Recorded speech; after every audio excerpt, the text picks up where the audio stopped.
As we enter 2020, it's time to take another look at the state of Sony's first-party studios.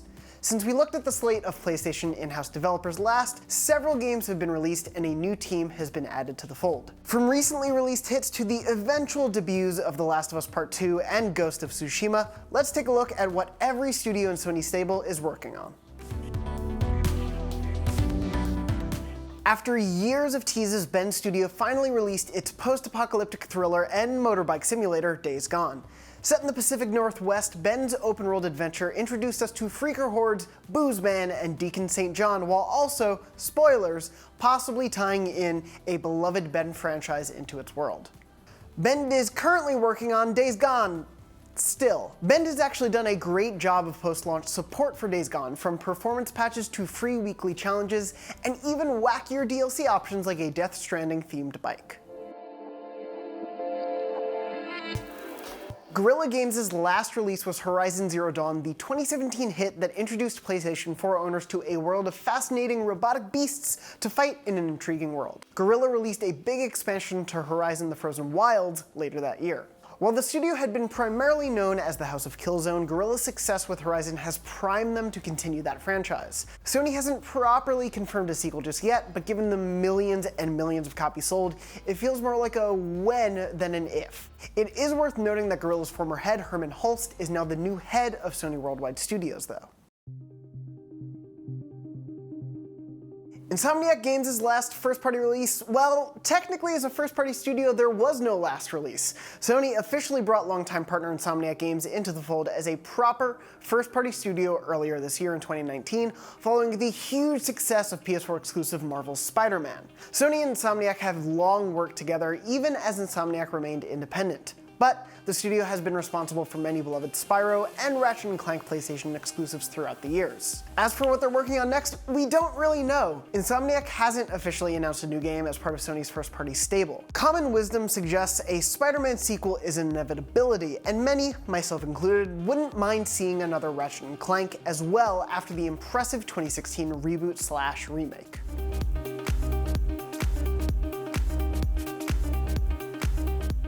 Sony's Japan studio has been quite prolific, either developing or co-developing plenty of games in just the life of the PS4 alone. From working on Knack to The Last Guardian to PS4 breakout Astro Bot Rescue Mission to most recently co-developing Everybody's Golf, Japan studio has been involved in a lot of major Sony first-party titles. As for what they're currently working on, we don't know too much about what the studio has coming up next, but I expect it to be nothing short of a varied mix of PS4, PS5, and PSVR games to come.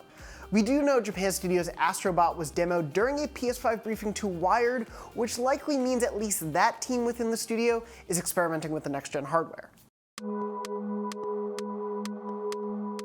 London Studio has contributed both the PS4 release SingStar Celebration and the PSVR title PlayStation VR Worlds to Sony's current-gen output, and most recently released the pretty great PSVR action-adventure Blood and Truth. London Studio has continued to support Blood and Truth with post-launch content updates. We don't know what London Studio is working on afterward, but given the strong reception and Sony's commitment to PSVR, I'd expect more VR outings from the studio.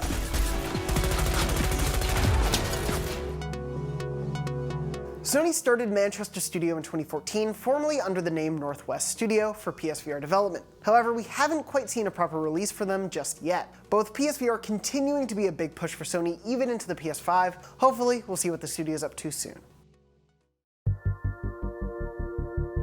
After pioneering the Little Big Planet franchise on PS3, Media Molecule delivered Tearaway for the PlayStation Vita, which got a port to the PS4 in 2015, and most recently released Dreams in early access for PS4. As for what they're working on next, more Dreams. Media Molecule's Creation Suite has allowed players to turn out a continuous stream of impressive games, music videos, and short films, with players letting their ingenuity run wild with the toolset.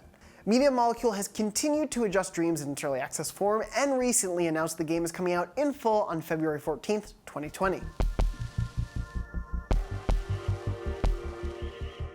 I'm gonna find, and I'm gonna kill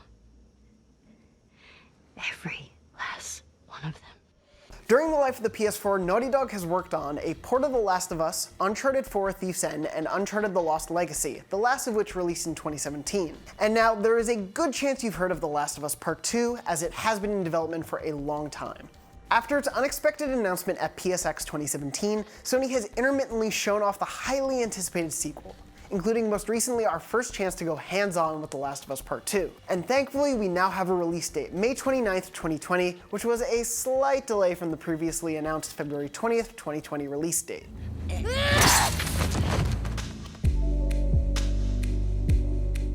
Pixel Opus' last game was Concrete Genie, the beautiful action-adventure game that gives players the power of a magical paintbrush. Originally scheduled for a spring 2019 launch, Concrete Genie was pushed into fall of this year but received general praise when it came out, including for its PSVR mode. As for what's next, we don't really know. Pixel Opus is definitely one of the smallest teams at Sony, but Concrete Genie showcased big creative ambitions, with a knack for some charming art and storytelling and a unique gameplay idea that still felt of a piece with Sony's bigger games. Polyphony produced Gran Turismo Sport this generation and has been busy providing content updates and patches to the game since its launch in 2017. For now, Polyphony remains hard at work on GT Sport updates, but it's a safe bet that whenever the studio announces a new game, Gran Turismo will likely be in the title. San Diego studio recently released MLB The Show 19, its annual baseball hit. And of course, they're currently working on MLB The Show 20, which is set to come out early next year. But MLB The Show will also be coming to other consoles as early as 2021, as the MLB and PlayStation recently announced that Sony San Diego will be making games for other home consoles, which could mean a formerly PlayStation exclusive series made by a Sony first party is going to be made for Xbox and Nintendo consoles. That's kind of crazy. Sony Santa Monica's last release was a little game you may have heard of called God of War, IGN's best game of 2018 and a huge evolution of the long-running Sony franchise.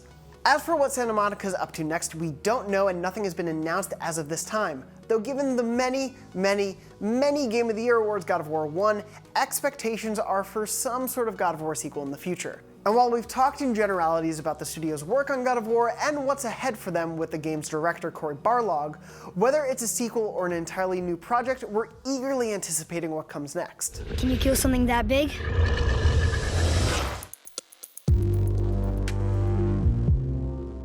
Sucker Punch made the transition to the PS4 with its superhero or anti-hero franchise Infamous. Infamous Second Son and its expansion Infamous First Light both came out early in the PS4's life cycle. Sucker Punch revealed its new project, a brand new franchise at Paris Games Week 2017. Ghost of Tsushima is set to explore feudal Japan in a fully realized world, and we just got our first look at it in a long while at the Game Awards. Thankfully, you won't have to wait too long for it, as Ghost of Tsushima is planned for a summer 2020 release. Kosenkan!